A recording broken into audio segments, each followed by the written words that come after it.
The journalist professed himself mystified. He had found nothing. Time was running out and his professional reputation was on the line. Robert's agent, one eye on the need to keep the media sweet, the other on the need to protect the rather curious sensibilities of his biggest money spinner, had called Robert and attempted, discreetly, to extract the relevant information. "Why do you want to know?" Robert had asked when his agent, Simon Roper, had called. "Aren't you ever curious, Rob? I mean, this girl obviously meant a great deal to you. Don't you want to know what happened to her?" "No." "Oh." The agent considered for a moment and then said, "Not even a little bit?" "No." "Oh," he said again.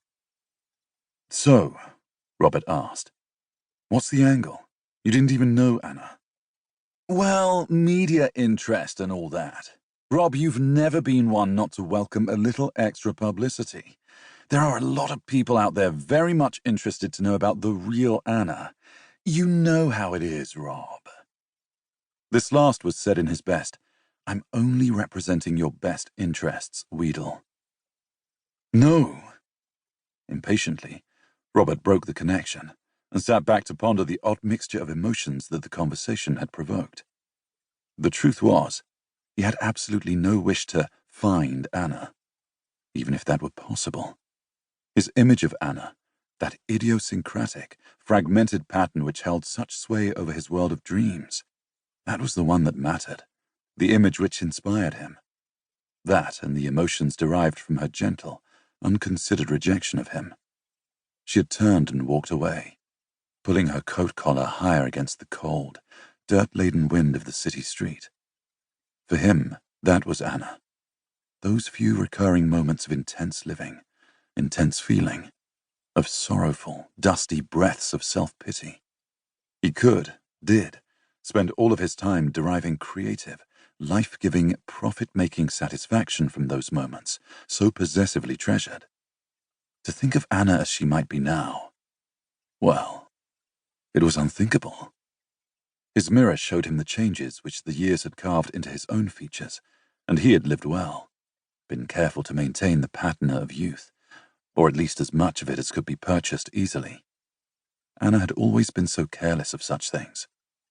For a brief time, he played with the notion of Anna accepting of the cosmetician's scalpel, having creases eased from around her eyes, buttocks lifted, implants to supplement and firm a sagging bosom. He imagined the knife slicing into flesh that he had, in fact, never seen, sculpting it into something that, while it might well be attractive in its plasticity, would nevertheless not be the Anna he remembered. He pushed the images away. Then, suddenly irresolute, pried into his mental cinema for more of the same. Maybe he should go back to working in 3 dimensions. He had, briefly, made an insignificant foray into this area, and returned swiftly to more familiar ground. However, the images in his mind of the redesigned Anna, might they be usable? He stepped back, laughed. No, not Anna. Better to keep to what he knew. There were still so many images, so many thoughts as yet unexplored. Suddenly, desperately, he felt compelled to start work. The creative urging that usually only followed his dreams of Anna, hitting with total and unexpected force. There was a half-finished canvas set in readiness. Anna, reclining on a bed, gazing out of the window onto a Matisse-like landscape, almost incoherent in its expressiveness. The female figure was more finely, naturalistically realized. The flesh, cold-toned, picking up the blueness of the walls and bed covers. The coverlet was boldly painted in great strokes of color that seemed to drip wetly onto a stone floor. He knew that it was beautiful. The strange, jarring mix of styles, one of Robert's trademarks, should, by rights, have an unsettling effect on the viewer. But it did not. Robert was convinced of its effectiveness. It was almost as if his assurance communicated itself to the viewer, evoked an unlooked-for but sympathetic response.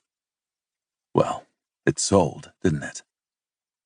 He continued to work, wet into wet, further modeling the flesh into voluptuous roundness. He stepped back, bemused. He had not realized how deeply the thoughts of Anna's